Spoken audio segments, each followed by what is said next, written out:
And speaking of which, let's bring in Alvan. I mean, you were vulnerable, and we watched you bare your soul to the world as to having hit rock bottom. Alvan, why?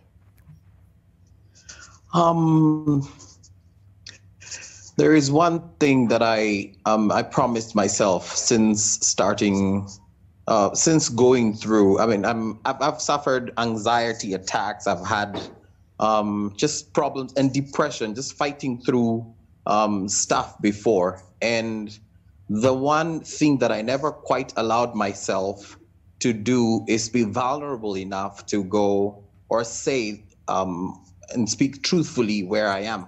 And that for me was more like I was trying to pretend and hold up a face and hold up a fallacy or a lie that was hurting me. And I mean, you can only do it for so long. And I just remember that morning waking up. I mean, the previous day was really harsh. But that morning when I woke up in that booth, I was like, you know what? I am done trying to show that I'm all right. Because when I'm not, and I've reached out for help and nothing is coming through, then I'm going to speak. I'm going to say it. I'm going to say the reality of where I am and not just accepting it. I feel like talking about it also helps you just get to that point where you say, this is where I am, this is rock bottom, and then you can pick yourself up from there. Because if you keep that face going, or the fallacy of you're doing okay, then who are you lying to? Now, Alvan, definitely many, whether in the studio, in the gallery, they're saying you make them laugh.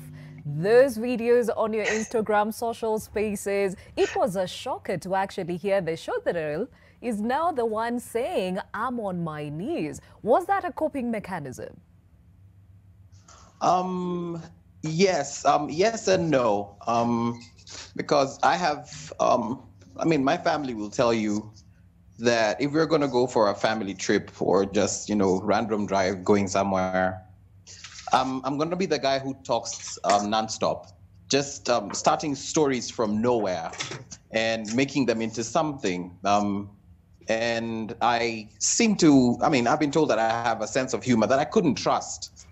But at the same time, just allowing myself to let that rise or grow in me and get into that space where I can just use some of the experiences I've had in my life to mirror what is going on in society and putting it in a humorous way.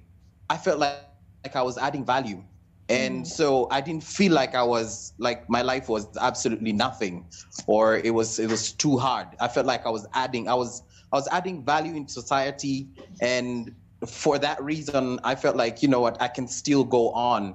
And literally, I would wake up in the morning, and without even thinking, a very fundamental subject would come to my mind about probably people who are so busy looking into other people's lives because maybe theirs is not really going that well, and that's where I got the word "shodril" from, and there and for that reason, I just found I have a way of just twisting words in my head and making Kikuyu words sound like English words, and there came the shodril joke.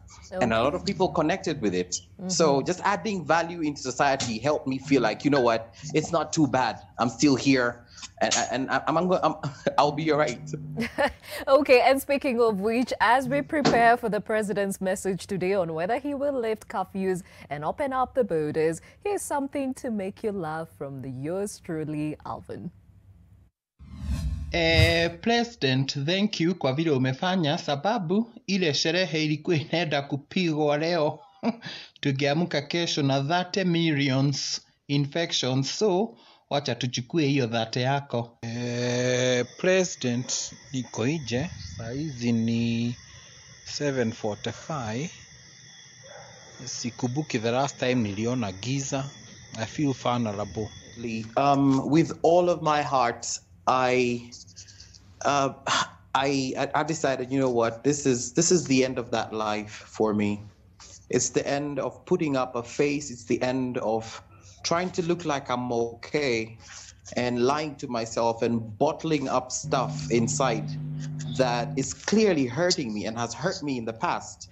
Where it gets to a point where you have so many expectations and people expecting you to live and look and perform and be, I don't know, some strange thing for some certain way, and you keep going up and like you keep trying to match up to those standards, and it just hurts you, and it hurts you, and it hurts you some more, and then you accumulate more stuff, and then you're more hurt, and then you're more depressed, and soon enough someone that was probably jolly and looking wonderful yesterday, tomorrow in a second they're gone because they're probably, I mean, they probably just took some drugs and they were like, I'm done with this. Because I mean, you accumulate a lie long enough, that thing is going to kill you. Alvan, your experience clearly put to test some of your friendships, and this is a reality for many of us at this time. What are your parting shots? My parting shot is, so COVID has come or is here, and it's a thing that has brought a lot of the structures and things that were going on in the world down. And it has forced the world to somehow reset. Even nature in itself is obeying that reset. We're seeing better weather conditions. We're seeing, I mean, the air is cleaner. So I think it would be an absolute loss that a pandemic like this would come and you will remain the same person tomorrow. If this is the time when everything, including your friends and the things that you thought or held so dear to you that were not really, this is the time they're going to be tested, make sure that you come out of it and you come out a winner. Let's reset together. As the world resets, let your soul, let's all be cleansed. Let's be new people so that tomorrow we'll remember this and look back and say, I'm glad I went through that because I'm a better person.